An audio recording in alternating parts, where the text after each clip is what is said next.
Bonjour frères et sœurs, au nom du Seigneur Jésus-Christ, je vous salue. Je salue mes frères et sœurs du Togo, je salue mes frères et sœurs de l'Afrique, je salue mes frères et sœurs de l'Europe, je salue mes frères et sœurs des États-Unis, je salue mes frères et sœurs de l'Asie et je vous salue tous les chrétiens du monde entier, je vous salue. Tous les disciples du Seigneur Jésus-Christ, je vous salue. Mais spécialement encore une fois aujourd'hui, je salue mes frères et sœurs togolais parce que c'est à eux que je vais m'adresser, les frères et sœurs togolais et aussi mes frères français, parce qu'il y a un sujet très brûlant dans mon cœur depuis quelques jours et le Seigneur permet que ce soir je puisse partager cela avec vous. Et j'ai l'habitude de dire que nous ne dénonçons pas que le mal qui est dans le corps du Christ, mais nous enseignons aussi afin que nous puissions connaître la volonté de Dieu, afin de marcher selon sa parole et non selon les traditions des hommes, selon les coutumes, selon ce que nous avons toujours vu, mais nous devons apprendre à aller à la source des choses et à chercher Dieu. Alors pour commencer aujourd'hui, je vais commencer par un verset dans Luc chapitre 1. Nous allons lire Luc chapitre 1. Luc chapitre 1. Luc chapitre 1. Luc chapitre 1. Et nous lisons du verset 1 au verset 4. Luc chapitre 1 du verset 1 au verset 4. Plusieurs ayant entrepris de composer un récit des événements qui se sont accomplis parmi nous, suivant ce que nous ont transmis, ceux qui ont été des témoins oculaires dès le commencement et sont devenus des ministres de la parole, il m'a aussi semblé bon, après avoir fait des recherches exactes sur toutes ces choses, depuis leurs origines, de te les exposer par écrit d'une manière suivie, excellent Théophile, afin que tu reconnaisses la certitude des enseignements que tu as reçus. Je relis encore. Nous sommes dans Luc chapitre 1 et nous méditons du verset 1 au verset 4.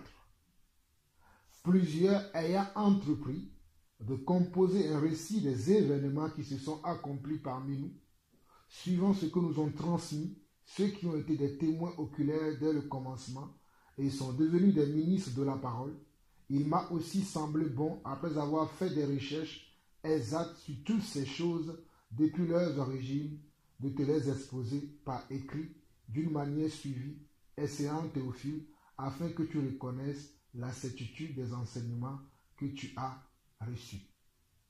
Alors dans ce premier passage, on nous parle tout d'abord, avant que je ne puisse commencer à interpréter ces versets, on nous parle des témoins. Il y a un mot qui m'a frappé ici, on nous parle de témoins. Témoins, on nous parle de témoins. Témoins de qui? Témoins de Jésus-Christ. Parce qu'on nous dit, suivant ce que nous ont transmis, ceux qui ont été des témoins oculaires. Un témoin, c'est quelqu'un qui a vu et qui a entendu. C'est quelqu'un qui a assisté à une scène et qui a entendu des choses. Un témoin oculaire, il est bien précisé ici même témoin oculaire. Un témoin oculaire, c'est quelqu'un qui a vu et qui a entendu. Ici, on nous parle des apôtres. Les apôtres ont été des témoins oculaires de Jésus-Christ. Ce sont les gens qui ont marché avec Jésus, qui ont travaillé avec lui, qui ont été formés par lui et qui, après le départ de Jésus-Christ, ils ont continué le même travail qu'ils ont vu faire leur maître qui était Jésus-Christ. C'est pour cela que ce premier passage de Luc chapitre 1 nous dit « Plusieurs ayant entrepris de composer un récit des événements qui se sont accomplis parmi nous, suivant ce que nous ont transmis ceux qui ont été des témoins oculaires dès le commencement et sont devenus des ministres de la parole. » Ces personnes qui ont été des témoins sont devenus des ministres de la parole. Les gens comme Pierre, les gens comme Paul, les gens comme Jean sont devenus après des témoins oculaires et ils sont devenus après encore quoi? Des ministres de la parole. En quelques mots, les apôtres, ceux qui nous ont amené l'évangile. Alors, il continue. Suivant ce que nous ont transmis ceux qui ont été des témoins oculaires dès le commencement et sont devenus des ministres de la parole, il m'a aussi semblé bon, après avoir fait des recherches exactes sur toutes ces choses depuis leur origine, de te les exposer par écrit d'une manière suivie, excellent Théophile, afin que tu reconnaisses la certitude des enseignements que tu as reçus. Avant de continuer, nous allons aller dans Actes chapitre 1. Actes chapitre 1. Le livre de Actes chapitre 1. Le même Théophile qui parle ici, c'est lui qui va parler encore dans le livre de Actes chapitre 1. Actes chapitre 1. Actes chapitre 1. Nous allons lire encore du verset 1 au verset 7. Théophile, j'ai parlé dans mon premier livre de tout ce que Jésus a commencé de faire et d'enseigner dès le commencement. Théophile, j'ai parlé dans mon premier livre. Ce premier livre-là, c'est le livre de Luc, dont l'auteur du livre des Actes des Apôtres fait encore mention. Celui qui a écrit le livre des Actes des Apôtres, c'est lui qui a écrit aussi le livre de Luc. Et celui qui a écrit le livre des Actes des Apôtres n'est que comment Luc, le médecin, qui a accompagné les apôtres, notamment Paul dans son ministère, Paul dans son rôle d'apôtre. Luc, le médecin, l'a accompagné à plusieurs reprises. Nous allons voir le verset nous allons voir 2-3 versets pour que vous puissiez comprendre de qui il est question ici, qui nous parle, qui nous relate les faits qui se sont passés. Alors il dit, Théophile, j'ai parlé dans mon premier livre de tout ce que Jésus a commencé de faire et d'enseigner dès le commencement, jusqu'au jour où il fut enlevé au ciel après avoir donné ses ordres par le Saint-Esprit aux apôtres qu'il avait choisis. Donc, Jésus avait choisi des apôtres. Il a donné des ordres aux apôtres. Il a donné des instructions aux apôtres. Il a donné la marche à suivre aux apôtres. Il a montré le modèle aux apôtres. Il a montré l'exemple aux apôtres. Il a montré comment faire aux apôtres. Ok. Nous sommes au verset 3 de Actes chapitre 1.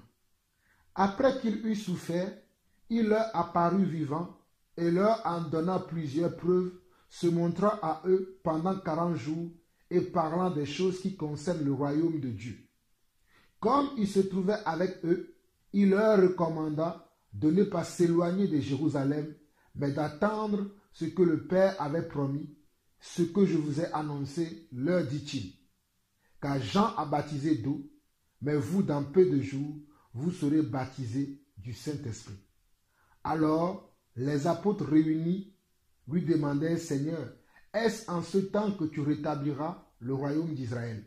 Il leur répondit, ce n'est pas à vous de connaître les temps ou les moments que le Père a fixés de sa propre autorité. Mais vous recevrez une puissance, le Saint-Esprit, survenant sur vous, et vous serez mes témoins à Jérusalem, dans toute la Judée, dans la Samarie et jusqu'aux extrémités de la terre.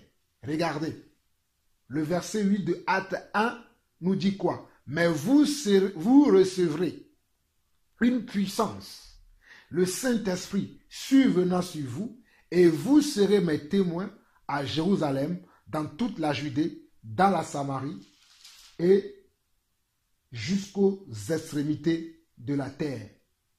Mes frères, pourquoi je commence cet enseignement, cette exhortation, par ces deux chapitres? Notez-les bien, Luc chapitre 1 et Actes chapitre 1. L'auteur du livre de Luc est le même auteur du livre des Actes des Apôtres. Et l'auteur n'est que Luc le médecin, qui était l'accompagnateur de l'apôtre Paul. Il avait accompagné l'apôtre Paul dans son ministère. Nous allons aller voir Colossiens. Colossiens, si je ne me trompe pas. Oui, c'est bien Colossiens, pour que vous puissiez suivre avec moi ce que je suis sur le point de vous enseigner, afin que vous soyez affermis. Colossiens chapitre 4. Attendez que je le trouve. Oui, Colossiens chapitre 4. Si nous voyons bien le Colossiens chapitre 4, le verset 14. Avant même d'aller vers le verset 14, nous pouvons lire Colossiens chapitre 4 à partir du verset 10. Il dit, Aristote, mon compagnon de captivité, vous salue, ainsi que Marc, le cousin de Barnabas, au sujet duquel vous avez reçu des ordres. S'il va chez vous, accueillez-le. Jésus, appelé Justus, vous salue aussi. Ils sont du nombre des circoncis et les seuls qui travaillent avec moi pour le royaume de Dieu et qui ont été pour moi une consolation. Épaphras, qui est des vôtres, vous salue, serviteur de Jésus-Christ. Il ne cesse de combattre pour vous dans ses prières, afin que vous teniez bon comme des hommes faits, pleinement disposés à faire toute la volonté de Dieu. Car je lui rends le témoignage qu'il a une grande sollicitude pour vous, pour ceux de Laodicée et pour ceux d'Hiérapolis. Luc, le médecin bien-aimé, vous salue, ainsi que Démas. Vous voyez, l'apôtre Paul fait mention ici de Luc le médecin. Nous allons voir encore dans 2 Timothée, chapitre 4. 2 Timothée, chapitre 4. 2 Timothée, chapitre 4, à partir du verset 10. On nous dit encore, car Démas m'a abandonné par l'amour pour le présent siècle, et il est parti pour Thessalonique. Crescens est allé en Galatie, Tite en Dalmatie. Luc seul est avec moi. Luc seul est avec moi. Prends Marc et amène-le avec toi, car il m'est utile pour le ministère. Regardez encore, nous sommes dans 2 Timothée chapitre 4 au verset 10. Et on nous dit que car Démas m'a abandonné par amour pour le présent siècle. Et il est parti pour Thessalonique. Crescens est allé en Galatie, Tite en Dalmatie. Luc seul est avec moi. Luc seul est avec moi.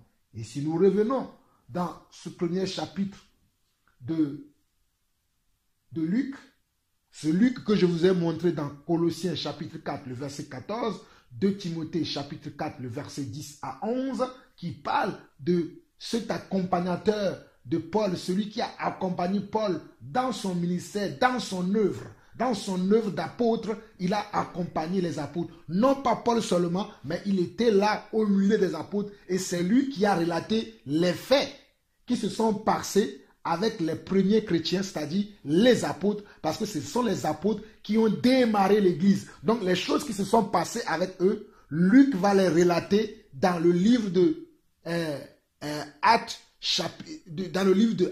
et il va relater les choses qui sont passées avec Jésus dans l'évangile de Luc. Je répète encore, Luc le médecin, qui était un accompagnateur de l'apôtre Paul, va relater les faits et gestes de Jésus-Christ dans l'évangile de Luc, et dans le livre des Actes des apôtres, il va relater les faits, les choses que les apôtres ont accomplies après avoir reçu la puissance de Dieu pour pouvoir être ses témoins. C'est pour cela que nous avons lu tout à l'heure Luc chapitre 1 et Actes chapitre 1. Nous allons le relire encore et je vais vous énumérer le sujet pour lequel je suis encore devant vous aujourd'hui, peuple togolais, peuple français et chrétien du monde entier.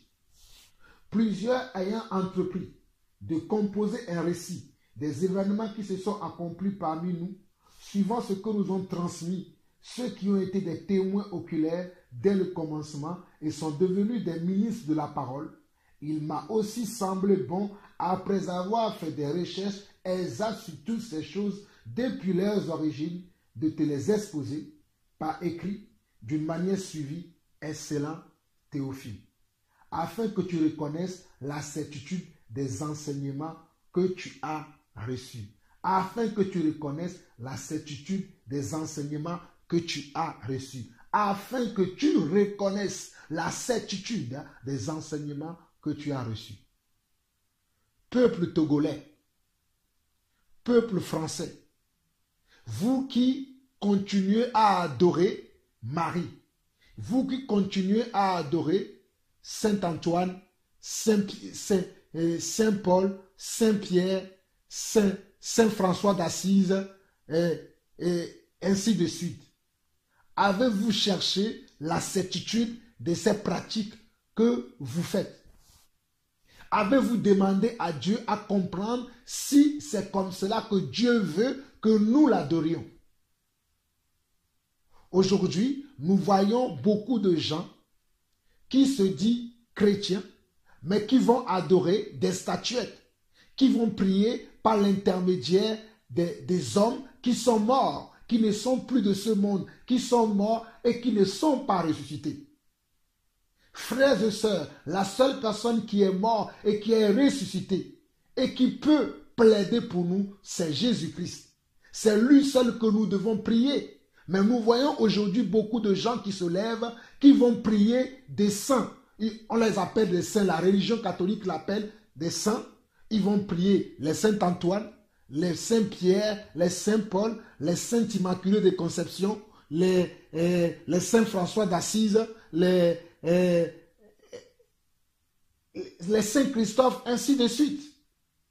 Au lieu de prier le Créateur. C'est pour cela que je vous lis ce passage, que lorsqu'on nous enseigne quelque chose, nous devons chercher la certitude de ce qu'on nous a enseigné, de ce qu'on nous a présenté. L'évangile qu'on nous présente, nous devons chercher à connaître si l'évangile qu'on nous présente est un évangile vrai. Aujourd'hui, il y a beaucoup de gens qui annoncent l'évangile.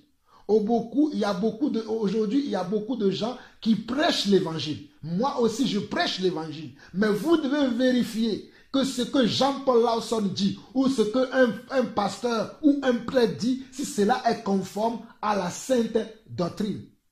Si cela est conforme à la saine doctrine. Parce qu'il y a une doctrine que le Seigneur nous a laissée. Il y a une doctrine que le Seigneur veut que nous enseignions.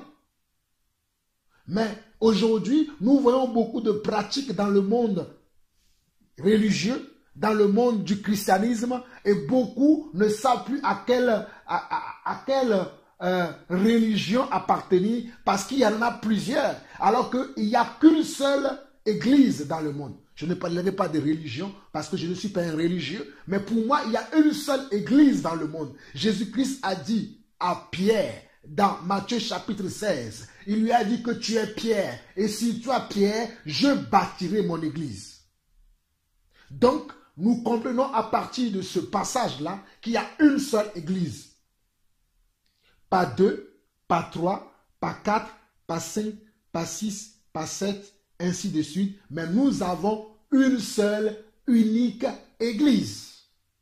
C'est pour cela qu'à l'époque des apôtres, nous voyons les églises. Les églises sont nommées ville par ville ou contrée par contrée. À l'époque des apôtres, il n'y avait pas, comme nous voyons aujourd'hui, l'église protestante, l'église baptiste, l'église adventiste, l'église des témoins de Jéhovah, l'église des méthodistes, l'église presbytérienne, ainsi de suite. À l'époque des apôtres, cela n'existait pas. Parce que les apôtres marchaient en conformité de la parole. Les apôtres marchaient en conformité de ce qu'ils ont vu leur maître faire, et ils reproduisaient la même chose que leur maître. Mais aujourd'hui, que reproduisons-nous aujourd'hui? Surtout pour mon peuple, le Togo, il y a tellement d'abus, il y a tellement de fausses églises, il y a tellement de faux pasteurs, qu'aujourd'hui, les gens sont mélangés. Ils ne savent plus ils ne savent plus comment chercher Dieu, comment prier Dieu.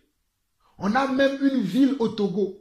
Pourquoi j'ai destiné cet enseignement pour les Togolais et pour les Français? Parce qu'il y a une ville au Togo qui s'appelle Kovie, K-O-V-I-E, Kovie au Togo, qui est une ville qui est destinée à Marie, où il y a une statuette de Marie dont ils appellent que le Marie s'est apparu dans cette ville, et chaque année, les gens vont prier là-bas, vont là-bas pour adorer cette statuette, pour adorer cette divinité. De la même manière en France qu'à Lourdes, les gens vont prier. En France, vous connaissez la ville qui s'appelle Lourdes. Et à Lourdes, il y a aussi une statuette là-bas où les gens vont adorer chaque année. Instaurée par qui? Par l'Église catholique. Les églises nous amènent dans la fausse direction. Il faut appartenir à l'église corps du Christ. Si vous demandez à Jean-Paul Lawson, vous êtes dans quelle église? Je vous dirai que je suis dans l'église du Seigneur Jésus-Christ. Je n'appartiens pas à l'église méthodiste, je n'appartiens pas à l'église protestante, je n'appartiens pas à l'église presbytérienne, je n'appartiens pas à l'église protestante réformée, mais j'appartiens à l'église du Seigneur Jésus-Christ. Parce que dans l'église du Seigneur Jésus-Christ, on se comporte selon la parole, on suit la parole, on marche selon Dieu. On ne marche pas selon nous-mêmes, mais on marche selon la parole de Dieu et on fait les choses selon la parole de Dieu. Aujourd'hui, nous voyons beaucoup de choses qui sont entrées dans le milieu chrétien, qui ont été déjà dans le milieu chrétien et qui continuent aussi de grandir. Et les gens vont appeler ces choses-là, ils vont les appeler églises. Je m'étonne de voir aujourd'hui les gens aller s'engenouiller devant une statuette qui ne parle pas, qui ne bouge pas, qui a des yeux mais qui ne peuvent pas voir, qui ont des bouches mais qui ne peuvent pas parler, qui ont des mains mais qui ne peuvent pas toucher. Et ils vont comment? Et ils vont adresser des prières à ces statuettes. Ils vont prier par ces statuettes. Parce que les gens les ont enseigné ces choses. Il y a des gens qui sont venus, soi-disant qu'ils sont des prêtres, soi-disant qu'ils sont des pasteurs, et ont enseigné ce genre de choses. Et les gens suivent ces enseignements. Et les gens suivent ces pratiques. Aujourd'hui, je vais spécialement parler à tous ceux qui prient des saints, des soi-disant saints, alors que c'est nous-mêmes qui sommes saints. Aujourd'hui, je précise bien que je parle à tous les gens qui sont en train d'adorer un quelconque saint quelque part. Surtout pour mon peuple togolais, le peuple togolais qui vont aller adorer à Corvier, qui vont aller adorer dans les grandes églises catholiques où nous avons tous ces reliques, où nous avons tous ces statuettes. Que ce soit de Marie, de Saint François d'Assise, de Saint Antoine de Padoue, de Saint ceci, de Saint... Il faut arrêter d'adorer les saints car nous sommes saints. La seule personne que nous devons adorer, la seule personne à qui nous devons adresser nos prières, c'est Jésus-Christ de Nazareth. Parce qu'il est mort et il est ressuscité. Jésus-Christ est mort et il est ressuscité. C'est lui seul que nous devons adorer. C'est lui seul que nous pouvons adorer. C'est lui seul que nous adorons. Nous ne pouvons pas adorer quelqu'un d'autre que Jésus-Christ. Nous ne pouvons pas prier quelqu'un d'autre que Jésus-Christ. Nous ne pouvons pas nous engenouiller devant quelqu'un d'autre que Jésus-Christ. Quand nous regardons dans le livre de 1 Jean, allons voir ça. 1 Jean. 1 Jean, chapitre 2. 1 Jean, chapitre 2. Il dit, mes petits enfants, je vous ai écrit ces choses afin que vous ne péchiez point. Et si quelqu'un a péché, nous avons un avocat auprès du Père, Jésus-Christ le juste. Il est lui-même la victime expiatoire pour nos péchés, et non seulement pour les nôtres, mais aussi pour ceux du monde entier. Regardez mes frères, 1 Jean chapitre 2. Mes petits enfants, je vous ai écrit ces choses afin que vous ne péchiez point. Et si quelqu'un a péché, nous avons un avocat auprès du Père, Jésus-Christ le juste. Jésus-Christ le juste. Lorsque nous péchons, et que nous voulons demander pardon à Dieu, nous passons par qui? Nous passons par Jésus-Christ parce que c'est lui qui est le juste. C'est lui qui est la victime expiatoire pour nos péchés. Saint Paul n'est pas la victime expiatoire pour nos péchés. Saint Pierre n'est pas la victime expiatoire pour nos péchés. Saint Antoine de Padoue n'est pas la victime expiatoire pour nos péchés. Sainte Immaculée de Conception n'est pas la victime expiatoire pour nos péchés. Mais Jésus-Christ, lui, il est la victime expiatoire pour nos péchés.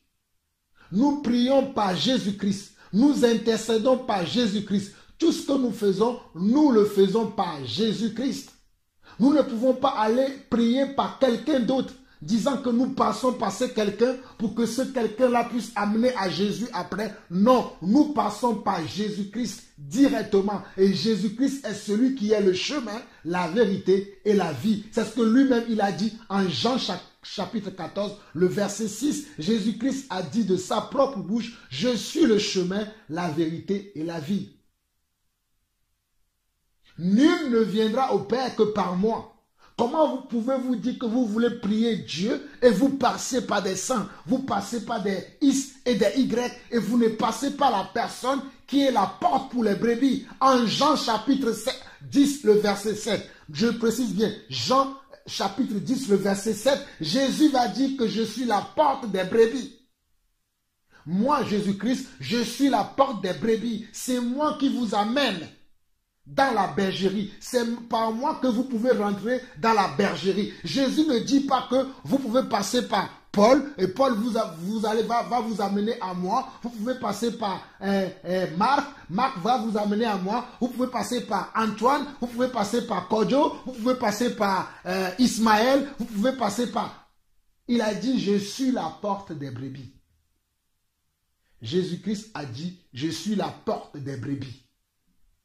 Nul ne peut aller au Père que par moi. Il est la porte des brebis. C'est pour cela que nous ne pouvons pas prier un saint. D'ailleurs, les saints n'existent pas. C'est une utopie, c'est une hérésie.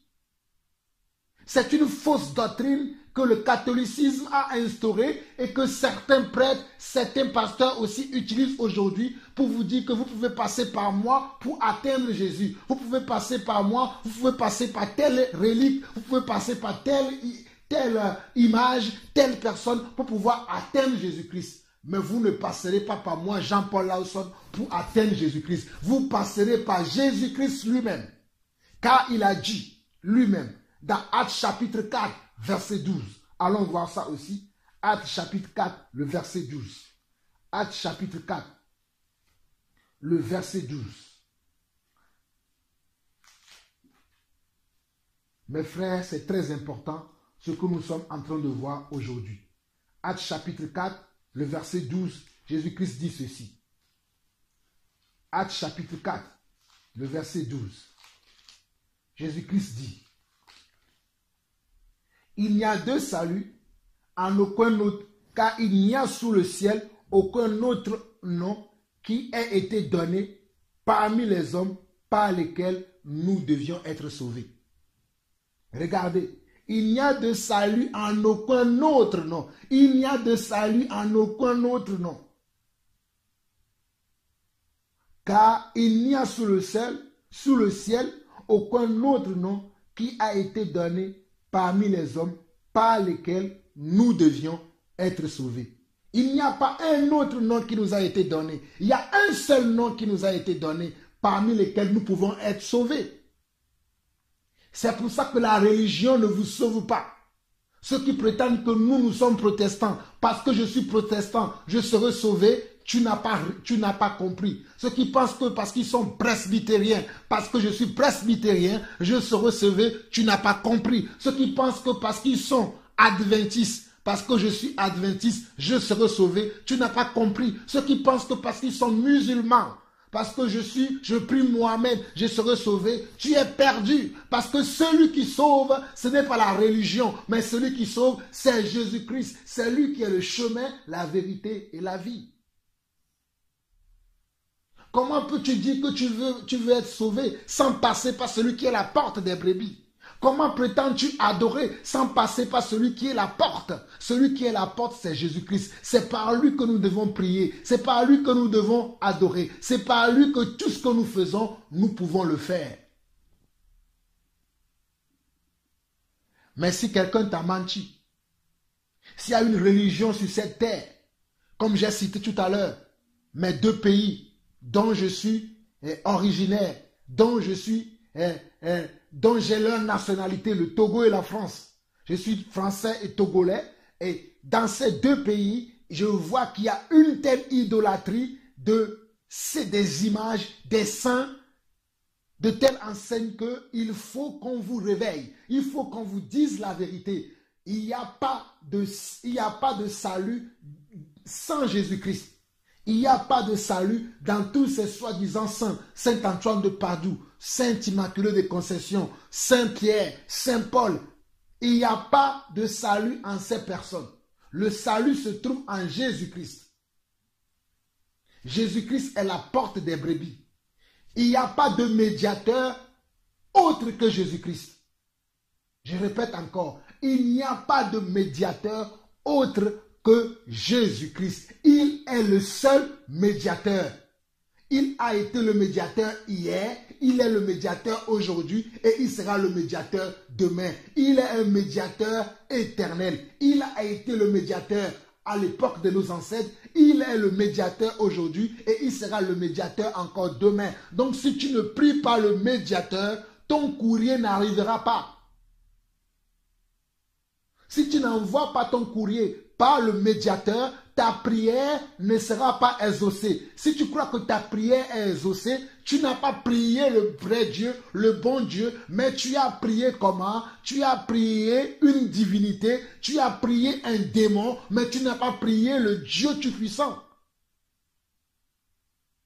Parce que le Dieu Tout-Puissant, il a dit lui-même, dans Jean chapitre 14, verset 14, Jean chapitre 14, verset 14. Si vous demandez quelque chose en mon nom, je le ferai.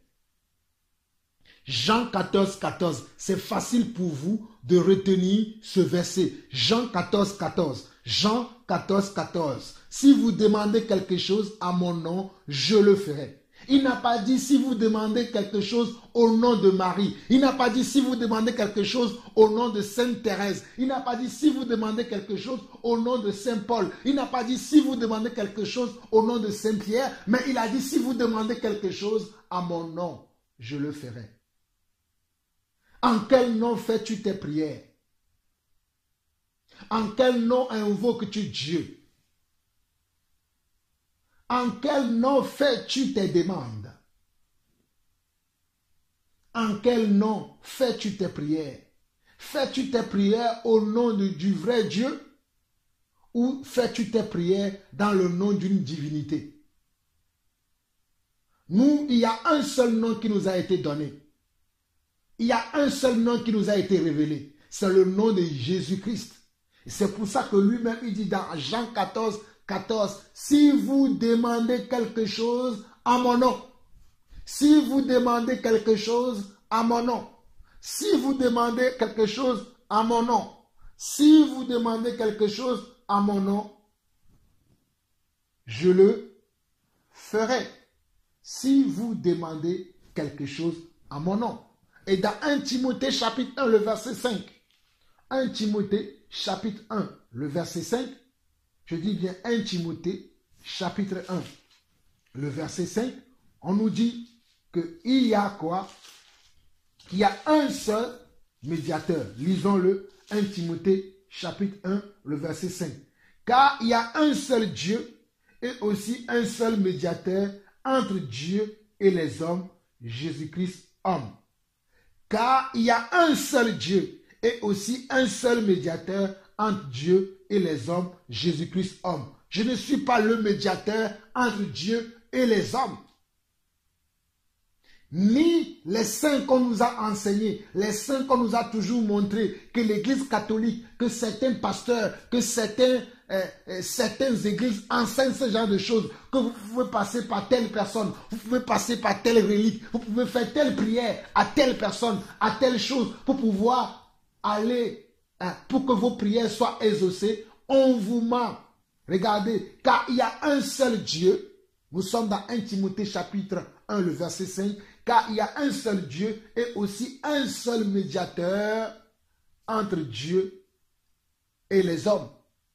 Il y a un seul Dieu et un seul médiateur entre Dieu et les hommes. Il n'y a pas deux médiateurs, il n'y a pas trois médiateurs, il n'y a pas quatre médiateurs, il n'y a pas cinq médiateurs, il n'y a pas six médiateurs, mais il y a un seul Dieu et aussi un seul médiateur entre Dieu et les hommes.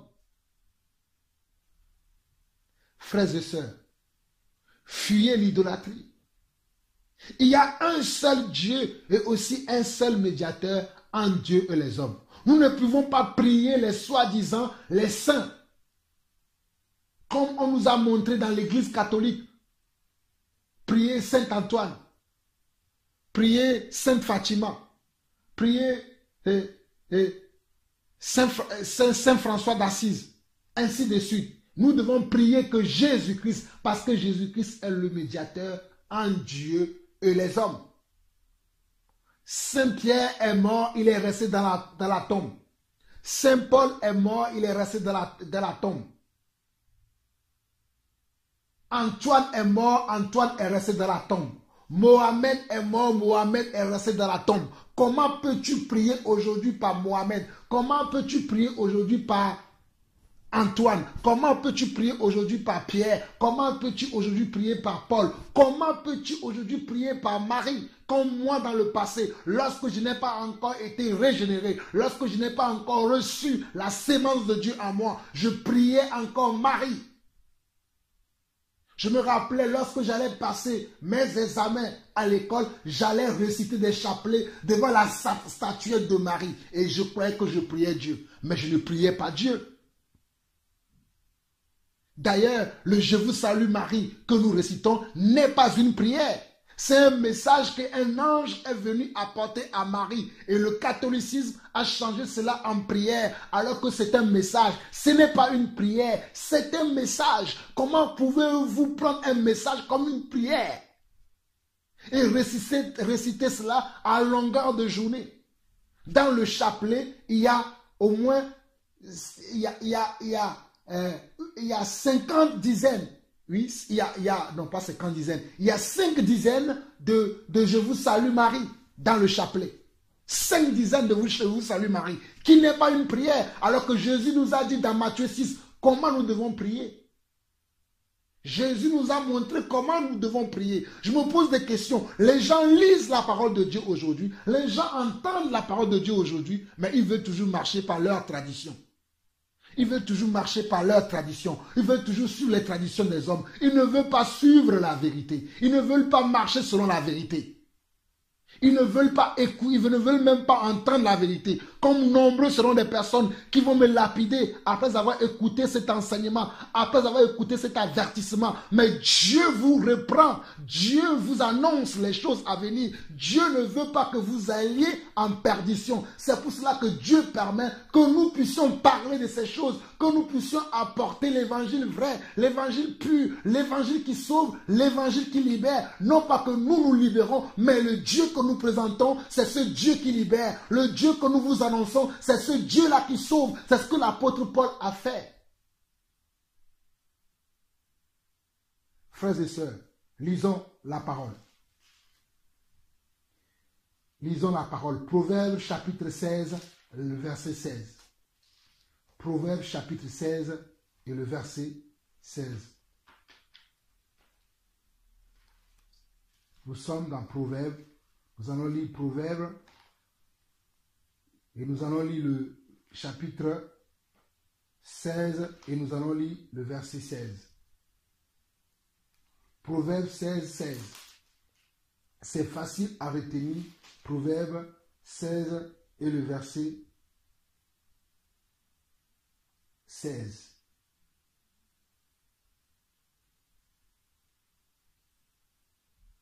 Regardez ce que Proverbe 16 nous dit.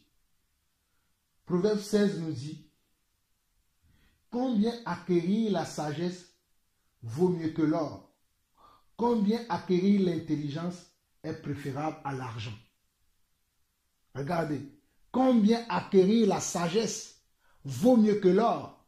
Combien acquérir l'intelligence est préférable à l'argent. Les gens courent aujourd'hui pour chercher de l'argent.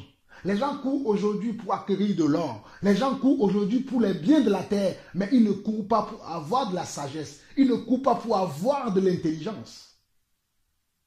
Mais l'intelligence, c'est la parole de Dieu. L'intelligence, c'est la vérité de la parole.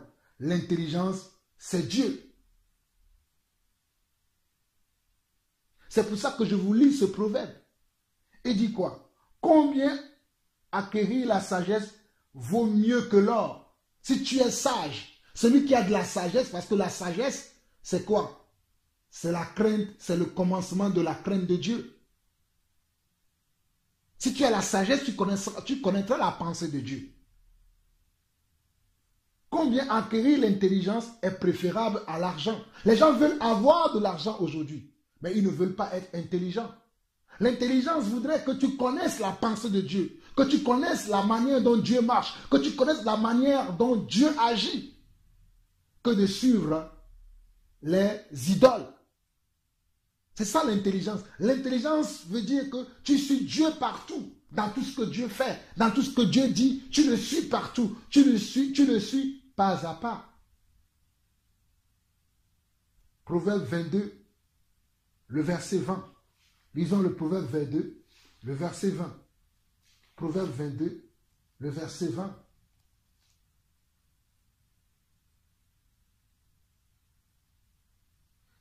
Le Proverbe 22, le verset 20 nous dit ceci.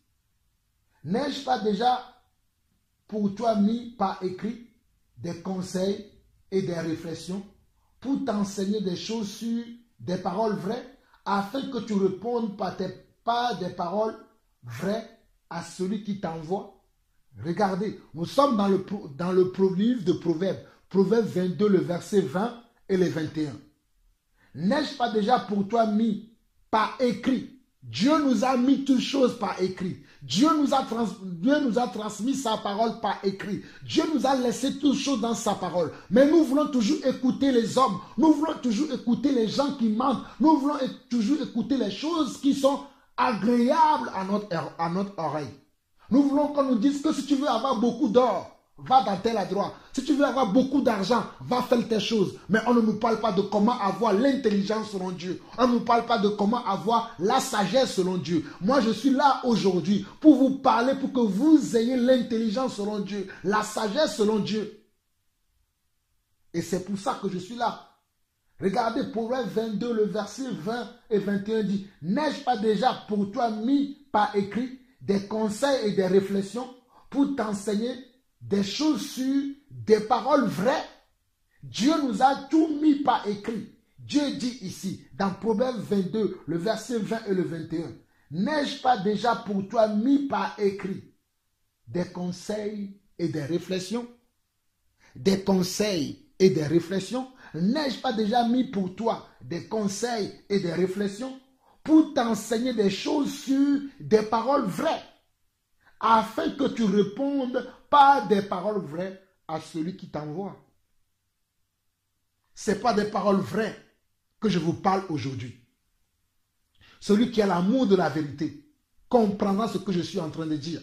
Dieu a mis tout par écrit. Dieu nous a laissé tout par sa sagesse, afin que nous puissions plonger nos regards dans ses paroles, afin de marcher selon ses paroles et afin d'être véritablement des enfants de Dieu, afin de ne pas être emportés à tout vent de doctrine, à tout faux pasteur et toutes ces choses que nous voyons dans le monde aujourd'hui, dont l'une de ces choses dont je parle aujourd'hui, le fait de prier des saints.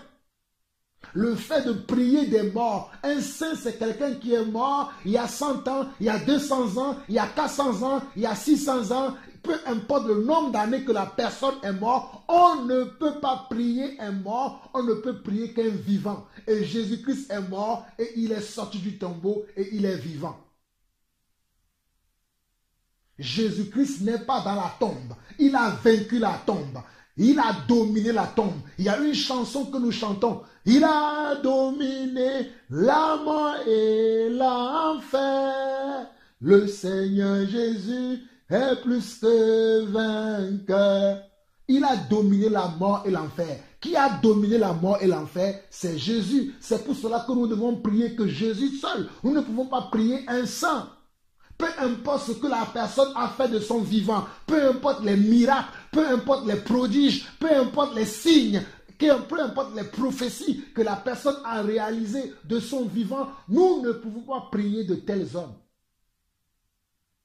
Nous ne pouvons prier que celui qui est vivant, celui qui a dominé la mort, celui qui a vaincu la mort, celui qui est ressuscité de la tombe. Le troisième jour, il est assis à la droite du Très-Haut dans le ciel. C'est lui Jésus-Christ, c'est lui le chemin, la vérité et la vie. C'est lui seul que nous pouvons prier. Si quelqu'un prie aujourd'hui, quelqu'un d'autre, une autre créature que Jésus-Christ, il est en train de commettre de l'idolâtrie. Et les idolâtres n'hériteront pas le royaume de Dieu. Nous ne pouvons pas prier quelqu'un d'autre, plus que Jésus-Christ. Jésus-Christ est le seul chemin, la vérité et la vie. Il a dit lui-même, Jean 14, 14. Si vous demandez quelque chose à mon nom, je le ferai. Dans quel nom fais-tu tes demandes? En quel nom fais-tu tes prières? En quel nom fais-tu tes souhaits? En quel nom fais-tu tes commandes? En quel nom pries-tu? En quel nom crois-tu que tu seras sauvé? Dans le nom de Jésus-Christ, le seul qui a vaincu la mort, le seul qui est ressuscité le troisième jour de la tombe, ou crois-tu à quelqu'un d'autre? Marie est mort, il est resté dans la tombe. Mais tu prétends prier Marie. Tu crois que Marie va te sauver? Marie ne sauve pas. Marie ne peut même pas entendre tes prières. Ésaïe chapitre 8, verset 19. Allons lire Ésaïe chapitre 18, le verset 19. Ésaïe chapitre 8, le verset 19 dit ceci. Si l'on vous dit, consultez ceux qui invoquent les morts et ceux qui prédisent l'avenir, qui poussent des sifflements et des soupirs, répondez. Un peuple ne consultera-t-il pas son Dieu? S'adressera-t-il aux morts en faveur des vivants? Regardez, Ésaïe chapitre 8, verset 19 nous dit, consultez ceux qui évoquent les morts et ceux qui prédisent l'avenir. Si l'on vous dit, consultez ceux qui évoquent les morts et ceux qui prédisent l'avenir, qui poussent des sifflements et des soupirs, répondez, un peuple ne consultera-t-il pas son Dieu? S'adressera-t-il aux morts en faveur des vivants? Quelqu'un me dira que bon, j'ai pris un verset qui est hors contexte. C'est la fin du verset qui m'intéresse ici. On nous dit, répondez, un peuple ne consultera-t-il pas son Dieu? Un peuple ne consultera-t-il pas son Dieu? S'adressera-t-il aux morts en faveur des vivants? Et comment le peuple de Dieu consulte son Dieu? Il consulte son Dieu en priant par Jésus-Christ. Il consulte son Dieu en adorant par Jésus-Christ. Il consulte son Dieu en jeûnant par Jésus-Christ. Mais il ne consulte pas son Dieu en priant par Marie, en priant par Saint-Antoine, en priant par Saint-Pierre, en priant par Saint-Paul, en priant à Corvier, en priant à Lourdes. Non, Jésus n'est pas à Lourdes, Jésus n'est pas à Corvier, mais Jésus est dans ta vie. Jésus est en toi et tu as été sanctifié, tu as été glorifié, tu as été élevé. Comment pourras-tu prier encore quelqu'un qui est mort alors que la personne que nous devons prier, c'est celui qui est vivant, c'est Jésus-Christ. Il est le chemin, la vérité et la vie. 1 Corinthiens chapitre 1. 1 Corinthiens, chapitre 1. 1 Corinthiens, chapitre 1. 1 Corinthiens, chapitre 1. Paul appelé à être, nous lisons 1 Corinthiens, chapitre 1, du verset 1 au verset 2. Paul appelé à être apôtre de Jésus-Christ par la volonté de Dieu, et le frère Sochène, à l'église de Dieu qui est à Corinthe, à ceux qui ont été sanctifiés en Jésus-Christ, saints par vocation, et à tous ceux qui invoquent en quelque lieu que ce soit le nom de notre Seigneur Jésus-Christ, leur Seigneur et le nôtre, que la grâce et la paix vous soient données de la part de Dieu, notre Père, et du Seigneur Jésus-Christ. L'apôtre Paul ici écrit aux Corinthiens, et il va les appeler des saints, et il va dire en quelque endroit que ce soit, où que l'on invoque le nom du Seigneur Jésus-Christ, Donc, dans tous les endroits où on invoque le nom du Seigneur Jésus-Christ dans la vérité, pas dans le mensonge, dans la repentance, pas dans la rébellion, si vous êtes dans un lieu où vous n'êtes pas dans la rébellion, où vous n'êtes pas dans le péché, en ce lieu-là, la sainteté de Dieu vous touche. La sainteté de Dieu descend sur vous et vous devenez un saint. Si vous avez accepté Jésus-Christ comme votre Seigneur et votre Sauveur, vous avez confessé vos péchés, vous vous êtes repenti de vos péchés, vous avez pratiqué une sincère repentance, vous avez reçu déjà la sainteté. Vous pouvez prier directement à Jésus-Christ en passant par Jésus. Vous pouvez prier par Dieu. Vous pouvez prier Dieu en passant par Jésus. C'est pour ça que l'apôtre Paul, dans ce livre, lorsqu'il va écrire aux chrétiens, il va les appeler des saints parce que nous sommes saints. Lorsque Jésus-Christ vient dans notre vie, lorsque nous recevons l'adoption, nous devenons des saints. Nous devenons un peuple saint. Regardez, 1 Corinthiens chapitre 1. Paul, apôtre. Paul appelé à être apôtre de Jésus-Christ par la volonté de Dieu et le frère Sochène, à l'église de Dieu qui est à Corinthe, à ceux qui ont été sanctifiés en Jésus-Christ, ceux qui ont été sanctifiés, ceux qui ont été sanctifiés. Nous avons été sanctifiés en qui? En Jésus-Christ. Tu es saint comme Paul, tu es saint comme Pierre, tu es saint comme Saint Antoine, qui ne sont plus vivants de nos jours. Mais tu es saint comme eux. Donc tu n'as plus besoin de passer par eux. Tu as besoin de prier directement à Jésus, car il est le seul médiateur entre Dieu et les hommes.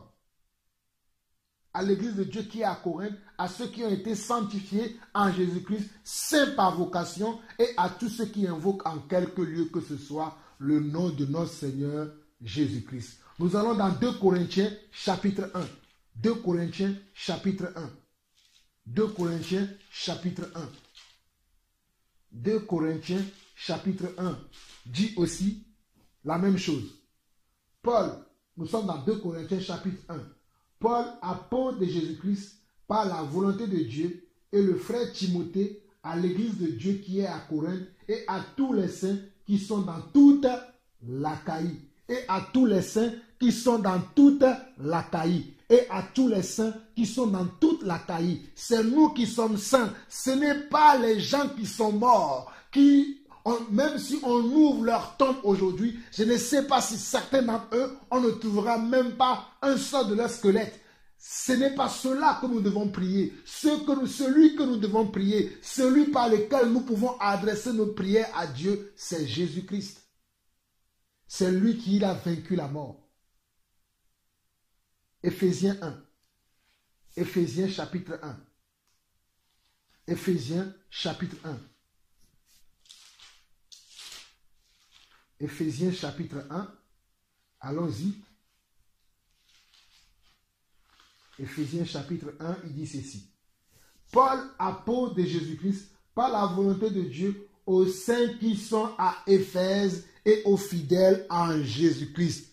Paul, apôtre de Jésus-Christ, par la volonté de Dieu, aux saints qui sont à Éphèse, aux saints qui sont à Éphèse, aux saints qui sont à Éphèse, aux saints qui sont au Togo, aux saints qui sont en France, aux saints qui sont en Belgique, aux saints qui sont en Allemagne, aux saints qui sont aux États-Unis, aux saints qui sont au Ghana, aux saints qui sont en Slovaquie, aux saints qui sont en Suède, aux saints qui sont au Bénin, aux saints qui sont en Thaïlande, aux saints qui sont en Chine. C'est comme ça, nous qui avons cru au Seigneur Jésus-Christ, nous devenons des saints.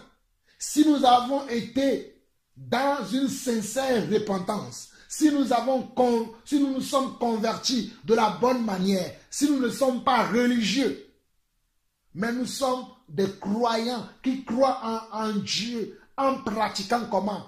La foi avec une sincère franchise, une sincère vérité, en abandonnant le péché, en quittant le péché, en abandonnant le monde, nous devenons un saint. C'est pour cela que lorsque nous voyons ces livres, lorsque Paul écrivait aux chrétiens qui sont à Éphèse, aux chrétiens qui sont à Philippe, aux chrétiens qui sont en Asie, il les appelait des saints parce que lorsque nous acceptons Jésus-Christ, nous devenons des saints. si nous l'avons accepté de la bonne manière. Si tu l'as accepté de la mauvaise manière, tu demeures toujours dans ton état de péché.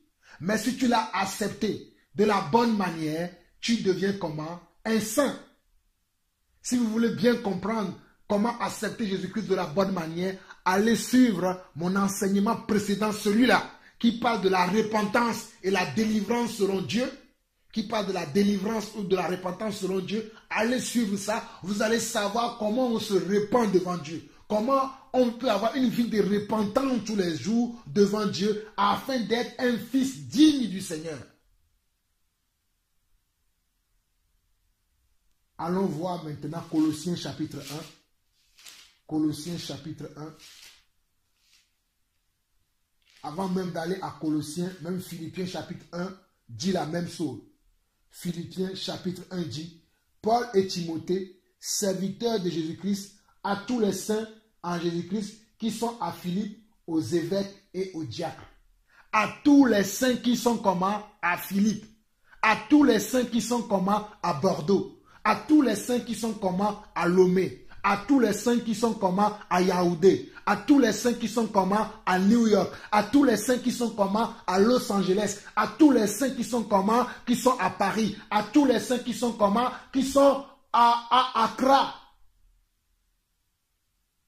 Parce que nous avons reçu comment? La sainteté au travers de Jésus-Christ. Nous qui sommes vivants encore dans ce monde, nous avons reçu la sainteté au travers de Jésus-Christ. Et c'est nous qui sommes saints. Ce n'est pas un mort qui est saint. Ce n'est pas quelqu'un qui ne vit plus aujourd'hui, qui est mort, qui est resté de la tombe, qui est saint. Et ce n'est pas par lui que nous devons prier, mais nous prions par Jésus-Christ, le seul qui est juste, le seul qui est vrai, le seul qui a payé le prix pour que vous et moi, nous soyons sanctifiés, nous puissions appartenir maintenant au royaume des saints, par la repentance de nos péchés, par l'abandon de nos péchés, par l'abandon de notre vieille nature, par l'abandon de notre vie de péché, par l'abandon de notre vie de fornication, par l'abandon de notre vie de mensonge, par l'abandon de notre vie d'adultère, par l'abandon de notre vie de cupidité, par l'abandon de notre vie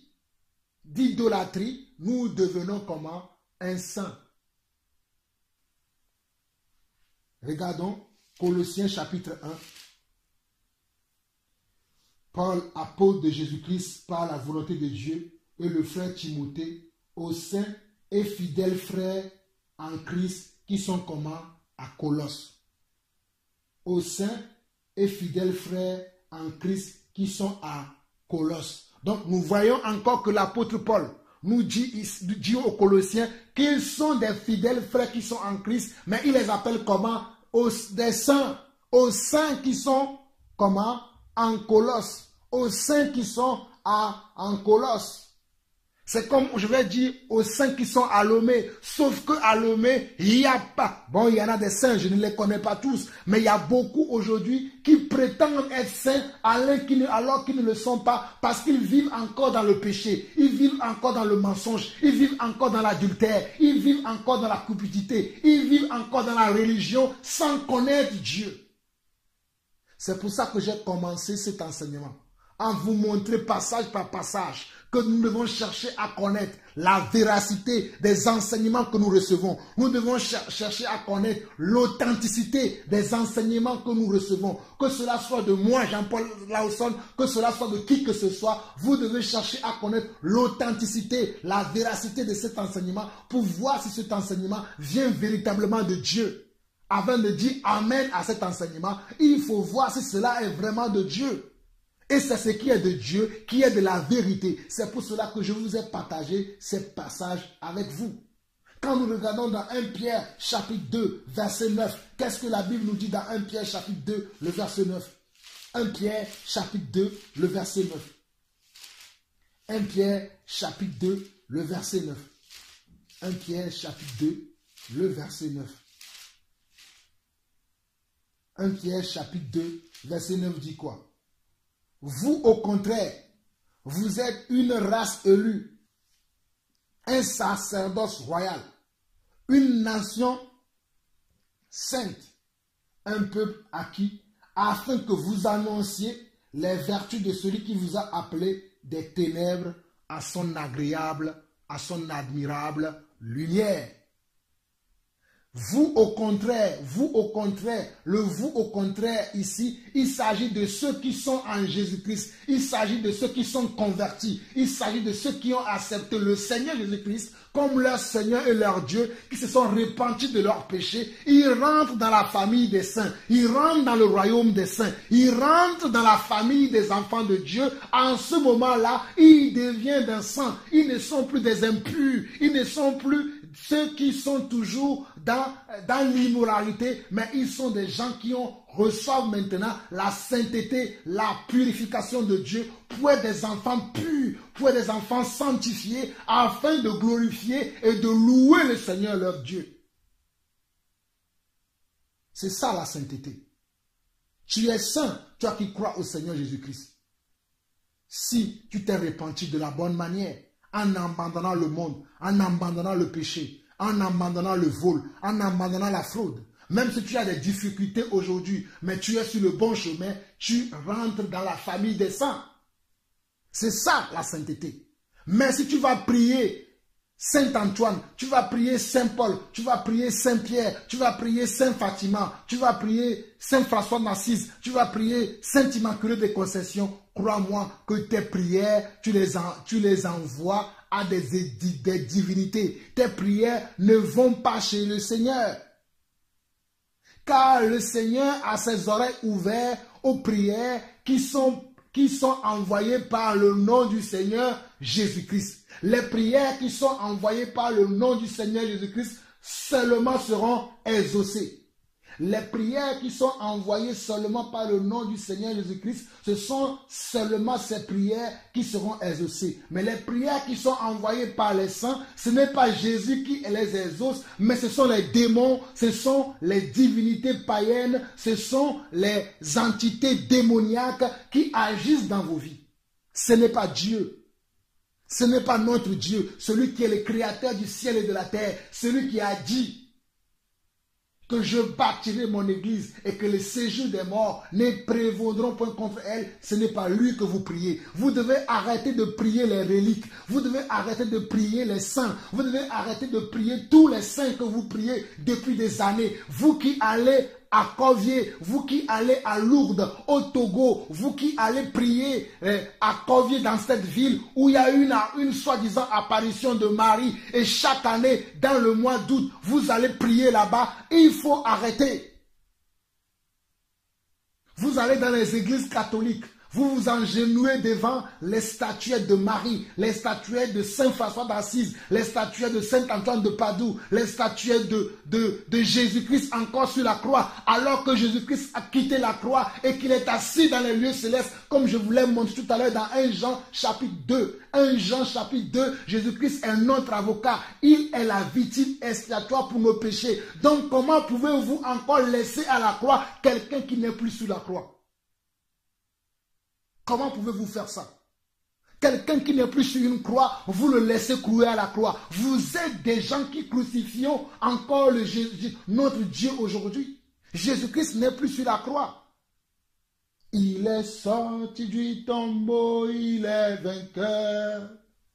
Tout genou fléchira, toute langue confessera que Jésus est Seigneur, il est Seigneur, il est sorti du tombeau, il est Seigneur, alléluia. Tout genou fléchira, toute langue confessera que Jésus est Seigneur. Jésus est déjà sorti de la tombe. Jésus n'est plus dans la tombe. Comment pouvez-vous le laisser encore dans vos églises sur la croix? Dans plein d'églises aujourd'hui encore, on voit Jésus-Christ sur la croix alors qu'il n'est plus sur la croix. Il a été démonté de la croix, il a été enterré, mais gloire soit rendue à Dieu. Le troisième jour, il est sorti de la tombe avec puissance et feu. La terre a tremblé, le monde entier est au courant de cela, que Jésus-Christ est ressuscité le troisième jour. C'est à cause de sa résurrection que vous et moi aujourd'hui, nous avons accès auprès du Père. C'est à cause de sa résurrection que vous et moi aujourd'hui, nous avons la vie en nous parce qu'il a payé le prix pour que nous puissions avoir la vie. Comment pouvez-vous prier encore Marie? Comment pouvez-vous prier encore Antoine? Comment vous pouvez prier encore Sainte Fatima? Comment pouvez-vous encore vous adonner aux gens qui sont morts et qui ne sont pas vivants? Il y a un seul médiateur entre Dieu et les hommes. Tournons-nous vers le seul médiateur.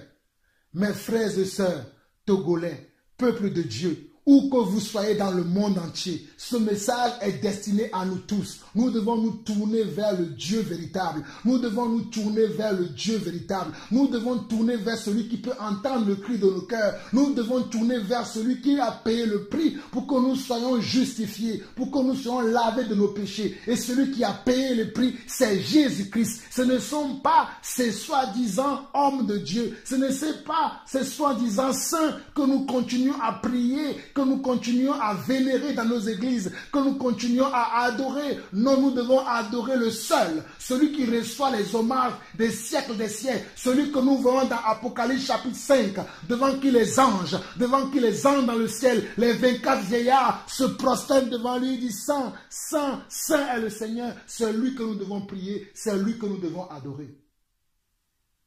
Arrêtez de prier Marie, arrêtez de prier Paul, arrêtez de prier Pierre.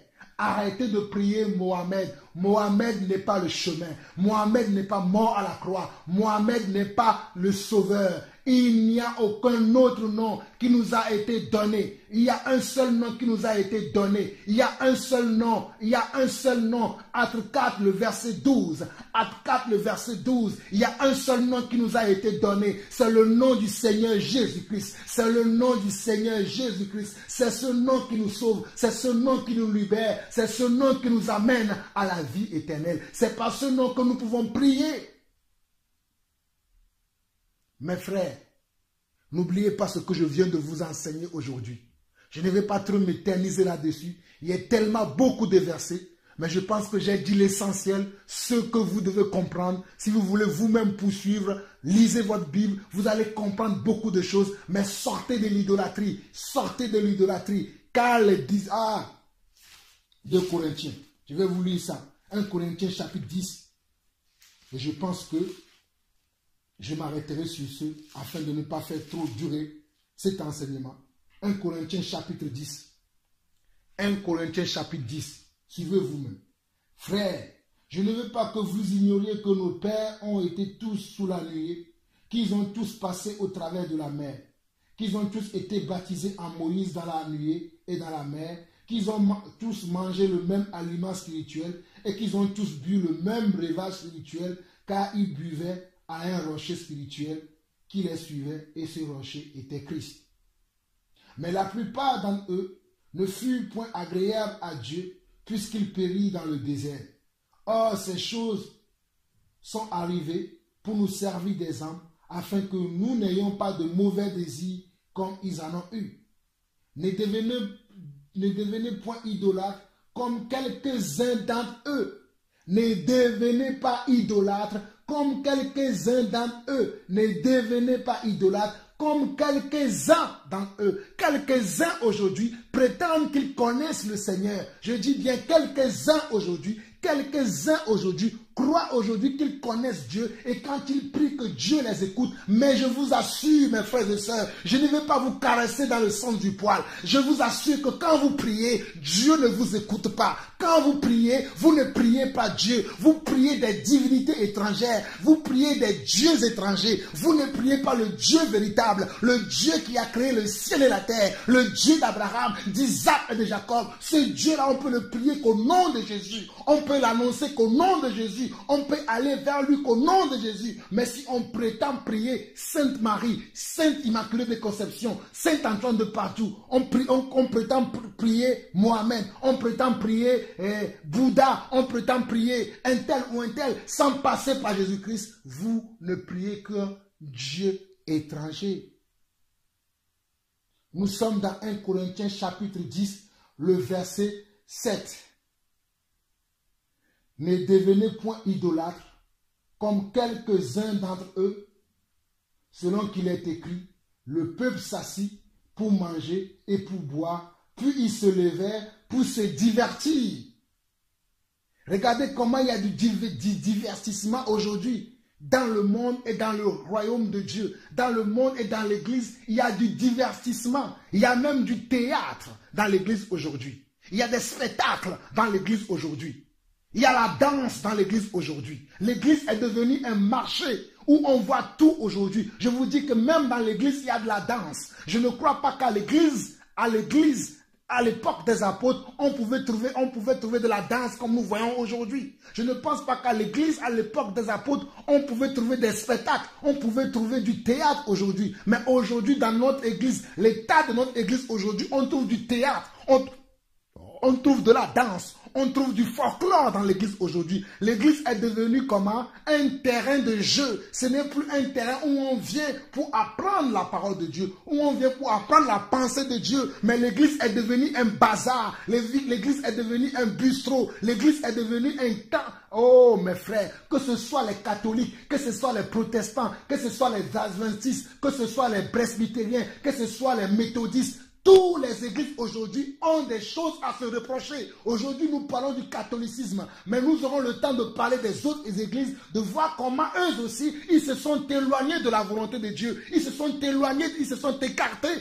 de la vérité. Ils se sont écartés de comment les apôtres ont marché. Allez vous-même lire Luc chapitre 1 et lire le livre des Actes des apôtres pour voir comment les apôtres marchaient et comparer cela à l'état de l'église aujourd'hui. Vous allez voir qu'il y a un grand... Il y a un grand, je dis bien, il y a un grand changement. Il y a une grande fossée. Il y a un grand changement et il y a une grande fossée et cela prouve que ce n'est pas l'église de Dieu. Mes frères et sœurs, ce n'est pas pour faire peur à qui que ce soit. Mais ce sera en vain que tu crois que tu es dans la volonté de Dieu alors que tu ne l'es pas. Ce sera en vain que tu crois que tu es dans la volonté de Dieu alors que tu ne l'es pas. Il est temps que nous nous levons et que nous travaillons sur notre salut commun. Il est temps que nous nous levons et que nous travaillons sur la volonté de Dieu parfaite. Il est temps que nous quittons ces choses qui ne sont pas de Dieu. Quitte cette église catholique, quitte cette église presbytérienne, quitte cette église méthodiste, quitte ce faux pasteur, quitte cet homme qui te trompe, quitte ces personnes qui te trompent et cherche la vérité. Cherche la vérité. Cherche la vérité. Et n'oublie pas Proverbe 16:16. N'oublie pas Proverbe 22:20. N'oublie pas tous les passages que j'ai partagés aujourd'hui. Il y en a tellement. J'ai partagé ce peu de passages. Mais n'oublions pas, regardez bien ici. Nous sommes dans 1 Corinthiens chapitre 10, le verset 7. Il nous dit, ne devenez point idolâtres comme quelques-uns d'entre eux. Selon qu'il est écrit, le peuple s'assit pour manger et pour boire, puis ils se levèrent pour se divertir. Ne nous livrons point à la débauche comme quelques-uns d'entre eux. Ne nous livrons point à la débauche comme quelques-uns d'entre eux. S'ils livraient, de sorte qu'il en tomba 23 000 en un seul jour. Ne tentons point le Seigneur comme le tentèrent quelques-uns d'entre eux qui périrent par les serpents. Ne murmurez point contre. Ne murmurez point comme murmuraient quelques-uns d'entre eux qui périrent par l'exterminateur. Ces choses leur sont arrivées pour servir d'exemple et elles ont été écrites pour notre instruction à nous qui sommes parvenus à la fin des siècles.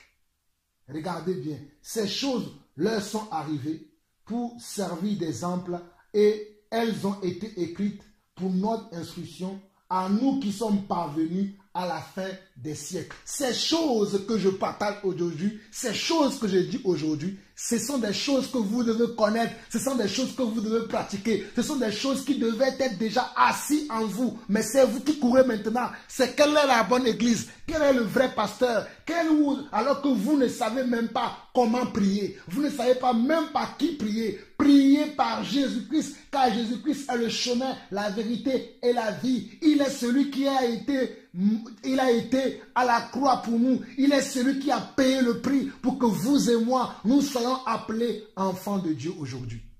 C'est lui seul. Il n'y a pas quelqu'un d'autre.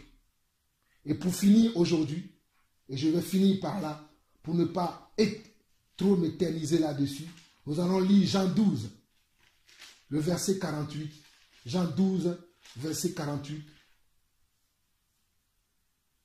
Jean 12, verset 48 dit ceci. Celui qui me rejette et qui ne reçoit pas mes paroles à son juge, la parole que j'ai annoncée, c'est elle qui le jugera au dernier jour.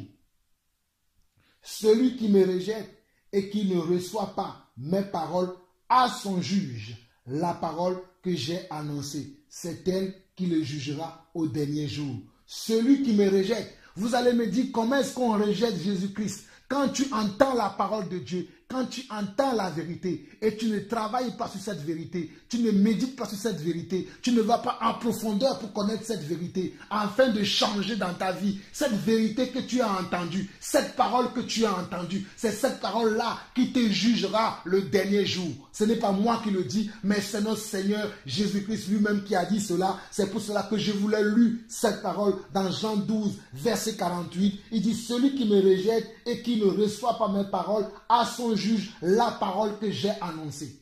Celui qui me rejette à son juge. Celui qui me rejette à son juge. Je ne parle pas de moi, Jean-Paul Lawson, mais je parle de celui que je vous présente. Je vous présente Jésus-Christ le juste. Je vous présente Jésus-Christ le Dieu puissant, le Dieu redoutable. Celui qui était, qui est et qui sera. Celui qui a la clé de la vie et la clé de la mort. Celui qui ferme et personne n'ouvre. Celui qui ouvre et personne ne ferme. Celui qui dit et la chose arrive. C'est Jésus-Christ. C'est en son nom que je te dis aujourd'hui que toi qui écoutes ma voix, toi qui vas tomber sur cet enseignement, toi qui vas tomber sur cette vidéo, tu dois arrêter de prier Marie, tu dois arrêter de prier Antoine, tu dois arrêter de suivre les faux pasteurs, tu dois arrêter de suivre les fausses églises, tu dois chercher la vérité, tu dois connaître la vérité et marcher selon cette vérité, car vous connaîtrez la vérité et la vérité vous affranchira.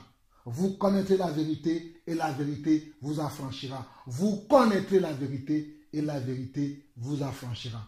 Frères et sœurs, soyez bénis au nom de notre Seigneur Jésus-Christ. Que la grâce et la paix vous soient multipliées de la part de notre Dieu. Seigneur notre Dieu, je te bénis, je te glorifie. Merci encore pour ce temps que tu m'as permis de pouvoir partager ces quelques instants, ces quelques paroles avec mes frères et sœurs du monde entier pour la connaissance de ton nom, pour la connaissance de ta volonté, pour la connaissance de ton plan, pour la connaissance de tes promesses. Seigneur, je prie dans le nom de Jésus pour toutes les personnes qui vont suivre cet enseignement, pour toutes les personnes qui vont tomber sur cet enseignement et qui vont te chercher. Seigneur, montre-toi à eux, montre-toi à eux, montre-toi à eux, montre-toi à eux, montre-leur la voie de la vérité, montre-leur le chemin de la vérité, montre-leur d'avoir des bons pasteurs, montre-leur d'avoir des bons pasteurs, montre-leur le chemin à suivre, montre-leur la manière à suivre, la marche à suivre pour être, Seigneur Dieu, tes enfants, les dignes fils et les dignes filles de toi, le Dieu véritable.